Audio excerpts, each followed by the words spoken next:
ताजमहल, मोहब्बत की वो मीनार जो वक्त के ऊपर खड़ी है। साल 1631, हिंदुस्तान में मुगल सल्तनत अपने शबाब पर थी। एक बादशाह था, शाहजहां, और एक मलिका, मुमताज महल। दोनों का प्यार महलों की दीवारों से बाहर निकल चुका था। बादशाह सल्तनत का मालिक था, मगर दिल का गुलाम मुमताज का। एक दिन मुमताज महल 14वें बच्चे को जन्म देते हुए इस दुनिया से चली गईं। बादशाह टूट गया। न कोई युद्ध रहा, न कोई जश्न, बस एक सन्नाटा था और एक वादा। मैं तुम्हें इस मिट्टी में दफन नहीं होने दूंगा।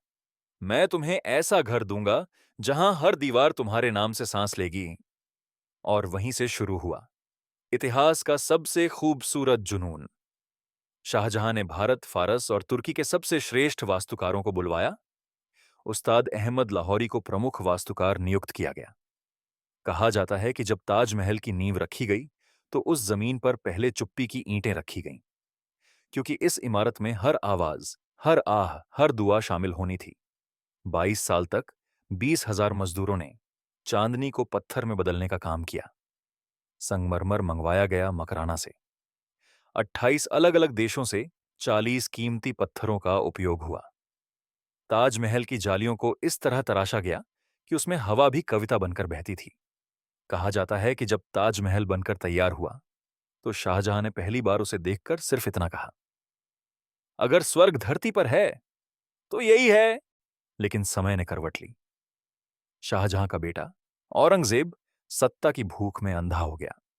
अपने ही पिता को आगरा के किले में कैद कर लिया, जहां से शाहजहां अपनी मौत तक सिर्फ एक ही चीज देखता रहा, ताजमहल। क्या यह इत्तेफाक था या एक बादशाह की मोहब्बत का आखिरी आसमान? कहते हैं जब शाहजहां की मौत हुई तो उसे मुमताज के बगल में दफनाया गया, ताकि दोनों की आत्माएं फिर कभी जुदा ना हों। लेकिन ताज की कहानी यहीं खत्म नहीं होती। 1857 की क्रांति में जब अंग्रेज आए तो उन्होंने ताज से बेशकीमती पत्थर उखाड़ लिए, झूमर तक उतार कर ले गए, लेकिन वो इसकी रूह को नहीं छू पाए। ब्रिटिश गवर्नर लॉर्ड कर्जन ने कहा था, हमने बहुत कुछ छीना लेकिन इसे मिटा नहीं सके। 1950 में आजाद भारत ने ताजमहल को अपनी राष्ट्रीय धरोहर के रूप में संवारा। और फिर आया वो ऐतिहासिक साल 1983। यूनेस्को के प्रतिनिधि जब भारत आए तो ताजमहल को देखकर उनके शब्द रुक गए।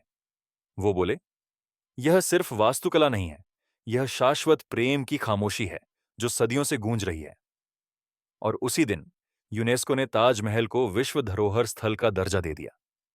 2007 जब दुनिया ने चुने अपने 7 नए अजूबे, एक इंटरनेशनल वोटिंग शुरू हुई जिसमें दुनिया भर से 10 करोड़ लोगों ने हिस्सा लिया। कोलोसियम, माचू पिचू, चीन की दीवार जैसे चमत्कारों में एक नाम सबसे ऊपर रहा, ताजमहल। क्यों?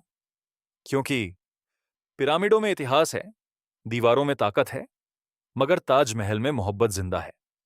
और आज जब चांद ताजमहल पर रुकता है तो लगता है कोई शहजादी अब भी अपनी मोहब्बत को देखने आती है, क्योंकि कुछ कहानियां वक्त में नहीं, दिलों में धड़कती हैं। ऐसी ही और वीडियो देखने के लिए हमारे channel designers value express live को लाइक, शेयर, सब्सक्राइब करें। धन्यवाद।